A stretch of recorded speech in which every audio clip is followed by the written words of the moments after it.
LSS ka rin ba noon sa kantang Sirena ni Glock 9? Ibinunyag ng rapper na regalo niya ang naturang kanta para sa kanyang anak na miyembro ng LGBT community. Sa isang panayam, hindi pa raw lumalantad ang anak niyang si Daniel noong sinusulat pa lang niya ang kanta tungkol sa mga LGBT member at kanilang hinaharap na problema ang kantang Sirena. Noong una raw ay natatakot pa si Glock 9 na ilabas ito, pero pumatok ang kanta at nagustuhan ng marami.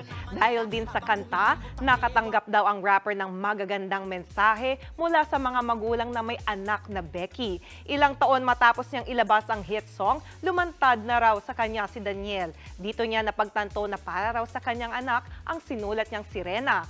Say pa ng rapper, mahal na mahal at proud din siya sa kanyang mga anak.